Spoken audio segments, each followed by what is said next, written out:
You know, everyone scrolls right past the guy on the ladder with a squeegee in the retail parking lot. But honestly, nobody ever stops to ask what he actually takes home. Well, welcome to Zak Wealth Files. In today's explainer, we're diving deep into the actual tax returns of a blue-collar entrepreneur to break down exactly how he built a highly profitable service business, literally right under everyone's noses.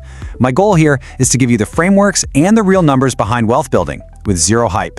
Real quick, remember, this is for general education to help you understand business mechanics, so always consult a professional for your specific financial or tax situation. But look, line 14 on Ray Kowalski's Schedule C reads, gross receipts, $341,207. I've looked at the document myself.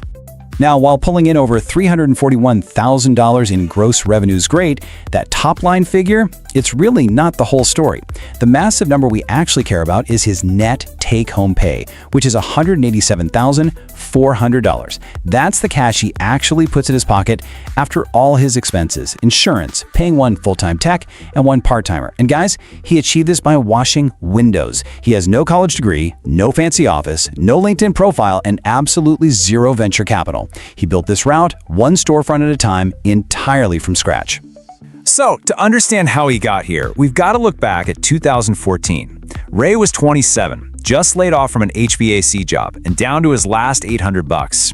Instead of, buying some expensive course on the entrepreneurial mindset or taking out a risky loan, he just looked out his apartment window. He saw a guy cleaning glass at a strip mall in 112-degree heat, and it hit him. Somebody is paying that guy to be up there.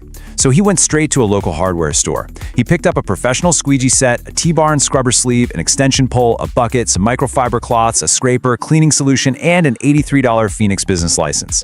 The whole shebang cost him a grand total of $412. No franchise fees and no debt. His real startup cost was just pure sweat equity. He printed off some cheap business cards and started knocking on doors in that blistering Arizona heat. He literally hit 214 doors in his first 30 days alone. But here's the kicker. He didn't just walk in and beg for a job. He used this really simple, highly effective three-step script. First, he'd introduce himself in a service frequency, letting them know he cleans in the area every 2 weeks. Second, he'd point out the dirty windows, physically showing them the water spots from the parking lot. And third, this is the absolute magic right here. He offered a free front glass demo on the spot with zero commitment. It gave them immediate visual proof. Out of those 214 doors, he landed 41 recurring clients. Now, the core teaching moment here, and this is exactly where most solo operators get it completely wrong, is his pricing pivot.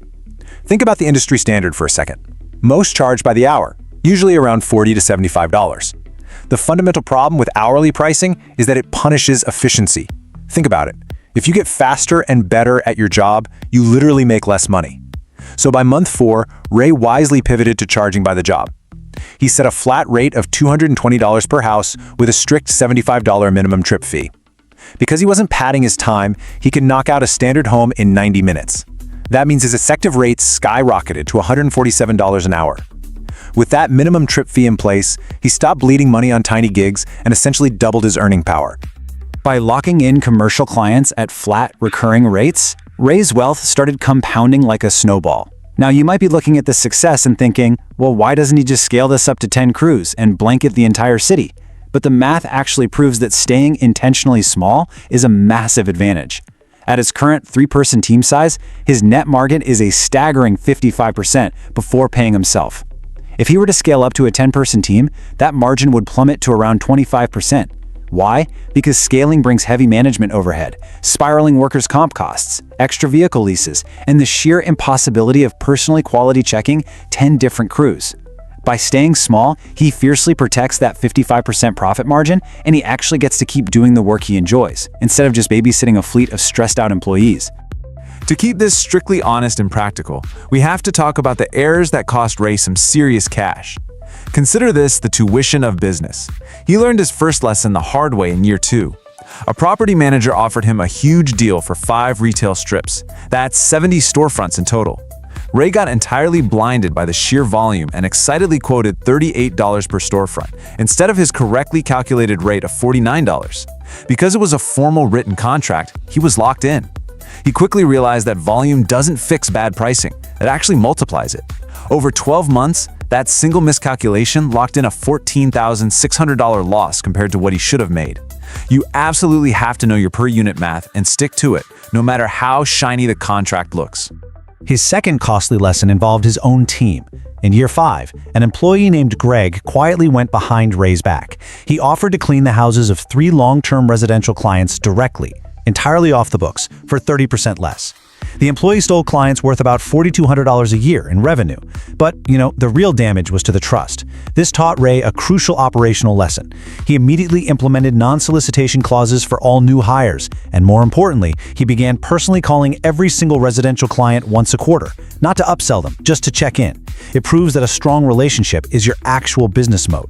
If we strip away the squeegees and ladders, we're left with a truly universal playbook. So here are the 3 steps you can use to start a high-margin service business this week. Step 1. Start with what's right in front of you.